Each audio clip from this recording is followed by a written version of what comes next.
Lucknow super Giants పై 13 బంతుల్లోనే half century బాది యశస్వి జైస్వాల్ రికార్డును సమం చేసిన ఊర్విల్ పటేల్ ప్రస్తుతం క్రికెట్ ప్రపంచంలో హాట్ టాపిక్గా మారాడు. ఈ అరుదైన మైలురాయిని అందుకున్న అనంతరం ఊర్విల్ పటేల్ తన జోబిలో నుంచి ఒక చీటీ తీసి తన ఇన్నింగ్స్ను తన తండ్రి ముఖేష్ పటేల్కు అంకితం ఇచ్చాడు. Sunrisers Hyderabad star player Abhishek Sharma సైతం ఇదే స్టైల్లో సెలబ్రేట్ చేసుకునేవాడు. తాజాగా ఊర్విల్ పటేల్ దాన్ని రిపీట్ చేశాడు. ఐపీఎల్ చరిత్రలో ఫాస్టెస్ట్ రికార్డును సమం చేసిన తర్వాత లక్నో నిర్దేశించిన భారీ లక్ష్యాన్ని ఛేదించే క్రమంలో అతడు ఏమాత్రం బెరుకు లేకుండా బ్యాటింగ్ చేసి అందరినీ ఆశ్చర్యపరిచాడు. హెడాపెడా సిక్సర్లతో లక్నో బౌలర్లపై విరుచుకుపడ్డాడు. మొత్తంగా ఈ ఇన్నింగ్స్లో 23 బంతుల్లో 65 పరుగులు చేశాడు. ఇందులో 8 సిక్సర్లు 2 ఫోర్లున్నాయి. దీంతో సిఎస్కే ఈ మ్యాచ్లో విజయం సాధించింది. ఐపీఎల్లో ఫాస్టెస్ట్ హాఫ్ సెంచరీ రికార్డును సమం చేసిన తర్వాత ఊర్విల్ పటేల్ తనదైన శైలిలో సెలబ్రేషన్ చేసుకున్నాడు.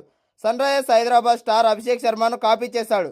50 కొట్టాక జేబులో నుంచి ఒక చీటీని బయటకు తీసి అందులో దిస్ ఈజ్ ఫర్ యూ పాపా లవ్ యూ అని రాసి ఉంది. దీంతో అతడు ఆడిన ఇన్నింగ్స్ను తండ్రికి అంకితం ఇచ్చాడు. మదర్స్ డే రోజున తన ఫాదర్కు ట్రీట్ ఇచ్చాడు ఊర్విల్ పటేల్. అతడి సెలబ్రేషన్కు సంబంధించిన వీడియో సోషల్ మీడియాలో వైరల్గా మారింది. గుజరాత్ మొహాసానాలో 1998లో జన్మించాడు ఊర్విల్. తండ్రి ముఖేష్ పటేల్.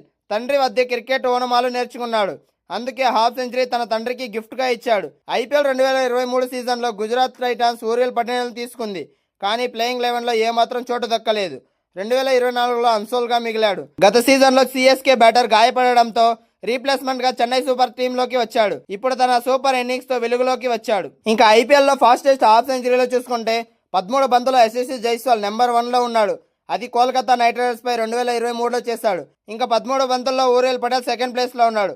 లక్నో సూపర్ జైంట్స్ మీద 2026 అంటే నిన్న మ్యాచ్లో ఆడిందే. ఇంకా నెంబర్ 3లో కేఎల్ రాహుల్ 14 బంతుల్లో ఉంది.